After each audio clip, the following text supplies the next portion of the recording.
Hello बच्चों लोग, अभी तक हम लोग ने 9 लेक्चर्स कर लिए सेल साइकिल और सेल डिवीजन पे। So very good morning for the 10th lecture. और आज बहुत कुछ कवर करना है और आज कम से कम मियोसिस 1 तो कंक्लूड कर देना है, ठीक है। उसके बाद मियोसिस 2 बहुत इजी है, आपने पहले कुछ पढ़ा वो उसके जैसे सेम है, ठीक है। तो उसको आपको कोई दिक्कत नहीं होगी मियोसिस 2 करने में। मियोसिस 1 का जो भी प्रॉब्लम है वो है, मियोसिस 1 हम लोग आज ट्राई करेंगे कंप्लीट करेंगे, नहीं होगा तो नेक्स्ट लेक्चर कंटिन्यू करेंगे, नो इश्यूज, ठीक है। लास्ट लेक्चर में हम लोग ने देखा था मेटाफेज 1 के बारे में। मेटाफेज 1 में क्या हुआ था, देखो हमारे यहाँ पे एक आंटी, यहाँ पे दूसरी आंटी, सबने रस्सी फेंकी थी। तो रस्सी फेंकी थी जो जोड़ियों को, तो उन्होंने खींच के उसको एक प्लेट बना दी, लाके एक प्लेट बना दी, ठीक है। तो अभी आपको देखो, अगर क्वेश्चन आया कि identify the phase, identify the phase तो कैसे करोगे। आइडेंटिफाई द फेज में आपको ये भी नहीं पता है कि मियोसिस है क्या माइटोसिस है। फिर माइटोसिस है अगर है तो कौन सा फेज है माइटोसिस का, मियोसिस है तो मियोसिस का कौन सा फेज है। तो आप कैसे करोगे, देखो ये आपको सबसे पहले तो एक ही लाइन में सब क्रोमोसोम दिख रहे हैं। एक ही लाइन में दिख रहे हैं मतलब क्या है वो, एक ही लाइन में दिख रहे हैं मतलब मेटाफेज है, मेटाफेज, ठीक है। अभी मेटाफेज है पर यहाँ पे क्रोमोसोम कितने प्लेट्स बने, 2 प्लेट्स बने, 2 प्लेट्स बने मतलब मेटाफेज 1 है, मियोसिस का मेटाफेज है, मेटाफेज 1, ना कि मेटाफेज माइटोसिस वाला। समझ में आ रहा है। अगर एक ही लेटर तो होता है ये मेटाफेज किसका, माइटोसिस का, समझ में आ रहा है। पर ये मेटाफेज 1 है, इतना समझा आपको ऐसे। और दूसरी चीज, एक और चीज आपको आइडेंटिफाई करने के लिए कि ये मियोसिस का ही मेटाफेज है ना कि माइटोसिस का मेटाफेज। दूसरी चीज आपको दिखेगी कि आपको एक क्रोमोसोम दिख रहा है, ये J chromosome, J chromosome, J chromosome दिस रही है। जे क्रोमोसोम पे जे पार्ट दिस रही है, जे पार्ट अलग कलर का है, जे पार्ट भी अलग कलर का है, समझ में आ रहा है। वैसे ही जे क्रोमोसोम पे अलग पार्ट है, देखो जे पार्ट अलग है, मतलब क्रॉसिंग ओवर हुई है, क्रॉसिंग ओवर हुई है मतलब ये मियोसिस का पार्ट, समझ में आ रहा है, इतना समझ में आ रहा है। एक क्रोमोसोम के ऊपर अलग मतलब होमोलोगस क्रोमोसोम का पार्ट है, मतलब क्या है वो, वहां पे क्रॉसिंग ओवर हुई है और ये मियोसिस का क्रोमोसोम। तो इससे हम लोग को समझ में आएगा ये मेटाफेज का, मेटाफेज का मियोसिस का, समझ में आया आपको। ये हो गया हमारा मेटाफेज के बारे में। मेटाफेज क्या आता है हमारा, एनाफेज, एनाफेज, एनाफेज 1 नहीं,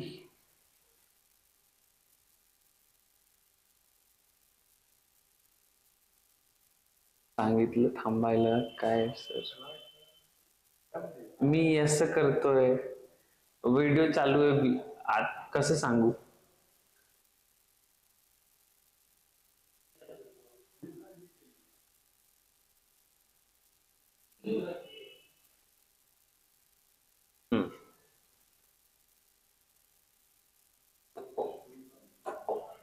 मेटाफेज के बाद आपका एनाफेज, तो हम लोग अभी एनाफेज के बारे में देखने वाले, ठीक है।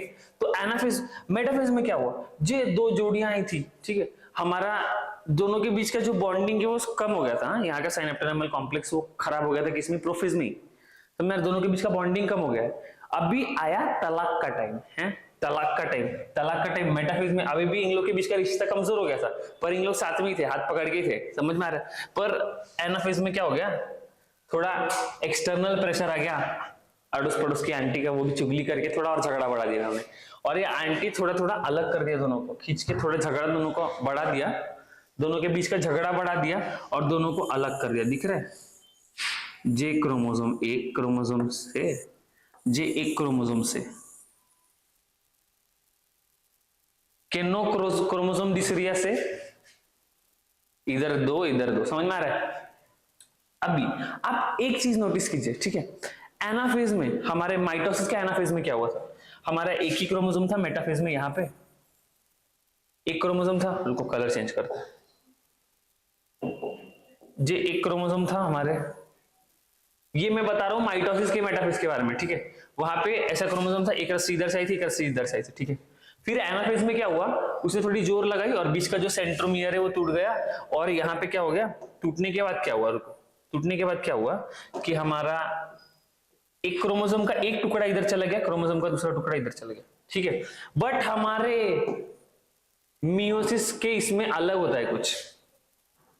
हमारी जोड़ियां थी, ठीक है, जोड़ियां थी, दोनों के बीच का बॉन्ड टूट गया, दो क्रोमोसोम साथ में थे, दोनों टूट गए, इनका सेंट्रोमियर टूटा क्या? दिख रहा है आपको? जो एक क्रोमोसोम पे एक सेंट्रोमियर था वो टूटा क्या? नहीं। तो हमारा जो एनाफेज है, एनाफेज 1, इसमें सेंट्रोमियर डजंट ब्रेक। समझ में आ रहा है? सेंट्रोमियर डजंट ब्रेक क्या होता है? बट होमोलोगस पेयर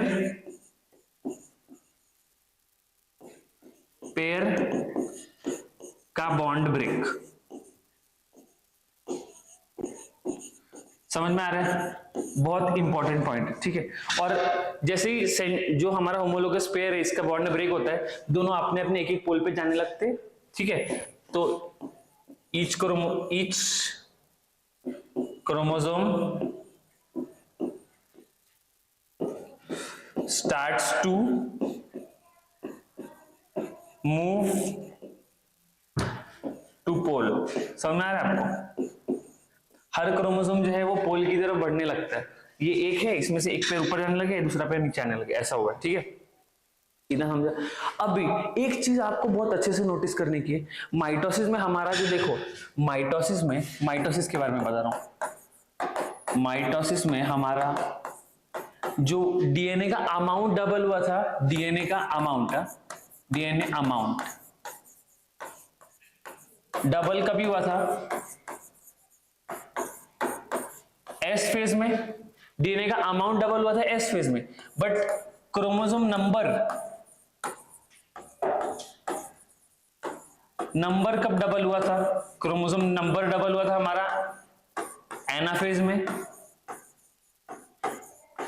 बट अभी मियोसिस में क्या होता है? मियोसिस में अमाउंट डीएनए का डबल होता है, सेम डीएनए अमाउंट डबल होता है सेम एस फेज में, ठीक है। बट हमारा क्रोमोसोम नंबर जो है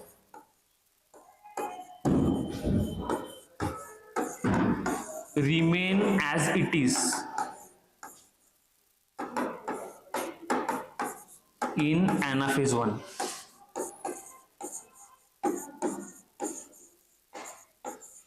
जब एनाफेज 1 में एक सेंट्रोमियर टूटा ही नहीं, एक सेंट्रोमियर टूट के एक क्रोमोसोम से दो क्रोमोसोम बने ही नहीं, तो क्रोमोसोम नंबर कैसे बढ़ेगा? पहले जोड़ियों में प्रेजेंट थे, ये एक क्रोमोसोम था, एक क्रोमोसोम था, दोनों जोड़ी में प्रेजेंट थे, बस अभी अलग अलग हो गए, बट क्रोमोसोम नंबर तो उतना ही रहा ना। पहले यहाँ पे 1 2 3 4 क्रोमोसोम है, मेटाफेज से एनाफेज में जाने के बाद 1 2 3 4 अभी भी 4 ही क्रोमोसोम है। समझ में आ रहा है आपको? तो हमारा जो माइटोसिस और मियोसिस है, दोनों के एनाफेज में डिफरेंस ये है कि माइटोसिस का जो एनाफेज है उसमें जो हमारा क्रोमोसोम का नंबर डबल होता है, बट जो एनाफेज 1 है इसमें क्रोमोसोम का नंबर डबल नहीं होता, एज इट इज रहता है सेल का। समझे? तो आपको नंबरिंग पे क्वेश्चन बहुत कुछ घुमा घुमा के आ सकता है, जैसे कि आपको इनिशियल क्रोमोसोम नंबर डालेंगे, पूछेंगे कि ये फेज होने के बाद क्रोमोसोम नंबर कितना हो जाएगा, ये फेज होने के बाद अमाउंट ऑफ डीएनए कितना हो जाएगा, तो आपको आना चाहिए आंसर करने। समझ में आ रहा है? कुछ क्वेश्चन भी आपको उस पर प्रैक्टिस करा देंगे हम लोग। देखिए, एक हम लोग इसके लिए यहाँ पे डायग्राम आपके लिए इजीली समझ जाए आपको। ये जोड़ी है, इसको क्या बोलते हैं? टेट्राइड या डाइवेलेंट। डाइवेलेंट बोलते हैं या टेट्राइड बोलते हैं, ठीक है। ये सब हमारी जुड़ी रहती है, कौन से फेज में? ये मेटा फेज में दोनों जुड़ी हुई है। ये हमारा प्लेट है और प्लेट पे दो साइड से रस्सी आई है, एक क्रोमोसोम को एक रस्सी आई है, दूसरे क्रोमोसोम को दूसरी रस्सी आई है, ठीक है। एक क्रोमोसोम को दो रस्सियां आई है क्या? नहीं। एक क्रोमोसोम को दो रस्सियां किसमें आती है? हमारे मेटाफेज ऑफ माइटोसिस में। मेटाफेज ऑफ मियोसिस में आता है क्या? नहीं। समझ में आ रहा है? ये हमारा जोड़ी, ठीक है। ये जोड़ी के बीच में क्रॉसिंग ओवर दिख रहा है। ये हमारा टूटा, ये क्या है हमारा? एनाफेज 1 दिख रहा है। ये इसका सेंट्रोमियर इंटैक्ट है, इसका सेंट्रोमियर इंटैक्ट है। किसी का सेंट्रोमियर टूटा क्या? मेटाफेज 1 से एनाफेज 1 जाने वक्त क्या हुआ? दोनों की जोड़ी टूटी। ये देखो, दोनों के बीच की जो जोड़ी थी वो टूटी, बट इनका सेंट्रोमियर टूटा क्या? नहीं टूटा। बट हमारा ये हमारा क्या है? हमारा मेटाफेज है, किसका? मेटाफेज है माइटोसिस का, हाँ, और ये एनाफेज है माइटोसिस का, ठीक है। माइटोसिस में क्या हुआ, हमारा जो क्रोमोसोम था एक तरफ से आया हुआ था, एक तरफ से आया हुआ था, क्या आया हुआ था, हमारे स्पिंडल, उन्होंने तोड़ा खींच के और हमारा सेंट्रोमियर ब्रेक हुआ। समझ में आ रहा है, सेंट्रोमियर, एक क्रोमोसोम से दो क्रोमोसोम होंगे, यहाँ पे दो क्रोमोसोम के दो क्रोमोसोम ही रहेगा, यहाँ पे एक क्रोमोसोम से दो क्रोमोसोम होंगे।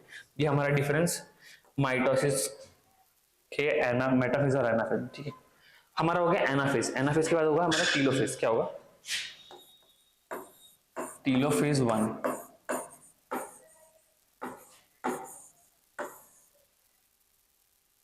टीलोफेज में वही होता है जो हमारे माइटोसिस के टीलोफेज में होता। हमारे माइटोसिस के टीलोफेज में क्या हुआ था, सबसे पहले nuclear membrane reappear, nuclear membrane reappear, nucleolus, जो जो चीज रीअपियर वो लिख रहा हूं, nucleolus reappear, endoplasmic reticulum reappear, Golgi reappear, mitochondria reappear. समझ में आ रहा है आपको। और हमारा डीएनए जो है वो क्या हो जाता है, डीएनए डिस्पर्स,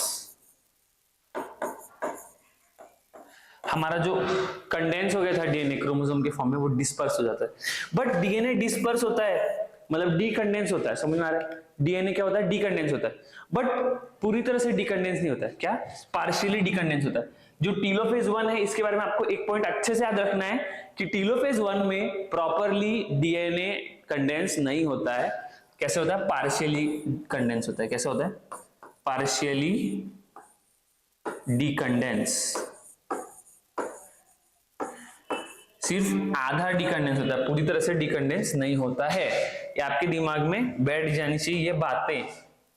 समझ में आ रहा है आपको, हम लोग अभी रीड कराएंगे एनसीईआरटी और आपको समझ में आ जाएगा आपको कितना समझा है नहीं समझा है, ठीक है। नहीं समझा तो आप वीडियो आप बैक लेके वापस से देख सकते हैं, ठीक है। Metaphase 1, the bivalent chromosomes align on the equatorial plate, ठीक है। Bivalent chromosome, single chromosome align हो रहा है क्या, नहीं, बाइवेलेंट क्रोमोसोम अलाइन हो रहा है इक्वेटोरियल प्लेट पे, ठीक है। और इसको ही क्या बोलते हैं, देखो यहाँ पे ये मेजर पॉइंट है, ये मेजर पॉइंट है, इसी लाइन से क्वेश्चन आता है। The microtubules from the opposite pole of the spindle attach to the kinetochore of homologous chromosomes, ठीक है। Microtubules from the opposite pole of the spindle attached to the kinetochore of the homologous chromosomes। एक side से जो हमारा एक पोल से एक ही chromosome पे आके लगता है, दूसरे पोल से दूसरे क्रोमोसोम पे आके लगता है। एक क्रोमोसोम को दोनों पोल से आके एक एक माइक्रोट्यूब्यूल या स्पिंडल नहीं लगते। समझ में आ रहा है। एनाफेज 1 के बारे में, the homologous chromosome separate, homologous chromosome separate हो रहे हैं यहाँ पे, while sister chromatids remain associated at their centromeres। Sister, एक क्रोमोसोम का जो है, एक क्रोमोसोम के अंदर जो सिस्टर क्रोमैटिड्स है वो एसोसिएटेड ही है, वो टूट नहीं रहे हैं, वही लिखा है। मतलब इसके ये लाइन के बोलने का मतलब क्या है कि एनाफेज 1 में सेंट्रोमियर ब्रेक नहीं हो रहा है, ये इस लाइन बोल के बोलने का मतलब। सेंट्रोमियर ब्रेक हो रहा था हमारे माइटोसिस के एनाफेज में, बट मियोसिस के एनाफेज में हमारा सेंट्रोमियर ब्रेक नहीं हो रहा है, ठीक है। Telophase, the nuclear membrane and nucleolus reappear, एक रीअपियर, दूसरी चीज रीअपियर, ठीक है। Cytokinesis follows and is called as dyads of cell, ठीक है। Although in many cases the chromosomes do, देखो chromosomes undergo some dispersion but they do not reach extreme extended state. Dispersion करते, वो डिकंडेंसेशन करते, बट एक्सट्रीम डिकंडेंसेशन नहीं कर रहे हैं, ठीक है। जितना इंटरफेस के न्यूक्लियस में होता है उतना नहीं कर रहे। The stage between the two mitotic division is called interkinesis and is generally short lived. There is no replication of DNA. ये आपको बताते हैं, ठीक है, ये बताते हैं आपको, और ये लाइन का मतलब बताते हैं, ठीक है। इसके बाद क्या होगा वो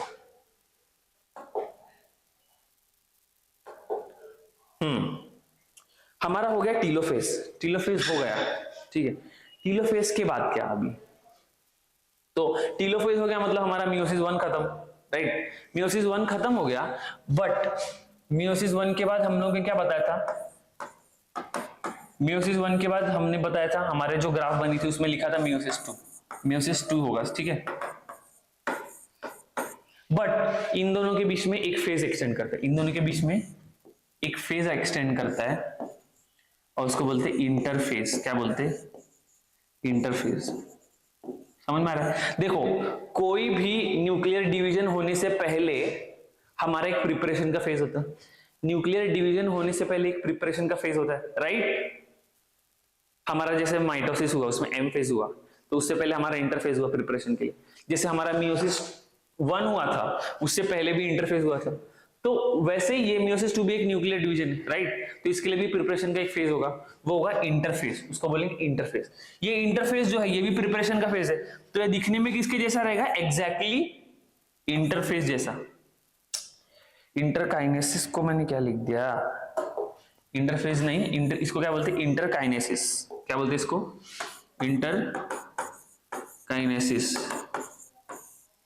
हाँ, तो ये इंटरकाइनेसिस जो दिखने में किसके जैसा रहेगा? इंटरफेज। ये होगा इंटरफेज जैसा ही, प्रिपरेशन हो रहा है, ग्रोथ हो रहा है, सब हो रहा है। इसमें G1 फेज भी होगा, G2 फेज भी होगा, बट एब्सेंट क्या होगा? S phase. ये होगा इंटरफेज जैसा, बट इसमें एब्सेंट क्या होगा? Absent S phase. इसलिए इसको, और इसीलिए इसमें therefore no DNA replication, DNA replication occur. समझ में आ रहा है आपको? हाँ, तो हमारा इंटरकाइनेसिस में प्रिपरेशन होगा नेक्स्ट डिवीजन कराने के लिए, नेक्स्ट न्यूक्लियर डिवीजन कराने के लिए, बट यहां पे एक चीज एब्सेंट होगी, वो होगी डीएनए रेप्लिकेशन। समझ में आ रहा है? वही लिखा है आपके एनसीईआरटी में इधर, ठीक है। देखो, the stage between two mitotic division, two mitotic division कौन से? Meiosis 1 and meiosis 2 is called interkinesis and is generally short lived. There is short lived क्यों है? क्योंकि इसमें जो है डीएनए रेप्लिकेशन एब्सेंट है, ठीक है, इसलिए। Interkinesis is followed by prophase 2 as a much simpler prophase than prophase 1, ठीक है। इतना समझा? इंटरकाइनेसिस होने के बाद मियोसिस 2 स्टार्ट होगा, मियोसिस 2 का सबसे पहला फेज जिसका नाम है प्रोफेज 2। ओके, इतना डन है। ये देखिए, ये चीज बहुत इंपॉर्टेंट है, ये लाइन आपको याद रहनी चाहिए कि हमारा जो इंटरफेज है, इंटरकाइनेसिस है, ये देखने में इंटरफेज जैसा ही है, पर डिफरेंस इसमें एस फेज नहीं है। और दूसरी डिफरेंस क्या है? ये बहुत शॉर्ट लिव्ड है उसके कंपैरिजन में क्या ये बहुत शॉर्ट लिव्ड है। ये आपको प्रोफेज का डायग्राम इधर दिख रहा है, प्रोफेज का डायग्राम है, ठीक है। यहाँ पे हमारा कंडेंस हुआ डीएनए। ये देखिए, आपके एनसीईआरटी में डायग्राम थोड़ा गलत बना है, इसमें पेयर करके नहीं दिखाया गया क्रोमोसोम को। ये दोनों साथ में पेयर्ड होने चाहिए। मेटाफेज में, एनाफेज में जाके दोनों का बॉन्ड टूटता है ना, तो मेटाफेज में तो दोनों को साथ में दिखाना चाहिए, बट आपके एनसीईआरटी में ऐसा ही डायग्राम दिया, तो आपको याद होना चाहिए कि ये गलत डायग्राम जो है एनसीईआरटी में ऐसी याद होनी चाहिए आपको, एज इट इज। डायग्राम पर गलत है, ठीक है। ये दोनों को जोड़ी नहीं लगाया साथ में, दोनों के बीच में साइनेप्सिस हो रहा होगा ना अभी भी, वो नहीं बना है। ये आपके मेटाफेज का डायग्राम दिया है। एनाफेज में दोनों टूट जाते, दोनों की जोड़ी, और दोनों एक एक इस पे जाने लगते, फिर टीलोफेज में फिर न्यूक्लियस बन जाता है, न्यूक्लियर मेम्ब्रेन सब बन जाता है। समझ में आ रहा है? ये डायग्राम है आपके एनसीईआरटी का। ये हो गया हमारा इंटरकाइनेसिस। हम लोग ने आज कवर कर लिया काफी कुछ प्रोफेज का। नेक्स्ट लेक्चर में हम लोग स्टार्ट करेंगे विथ व्हाट? मियोसिस 2, और उसको ट्राई करेंगे कंप्लीट करने का, ठीक है। That's all for today, guys. Let's meet in next lecture with a new concept. Like, share and subscribe our channel and comment your doubts so that we keep in touch. Thank you.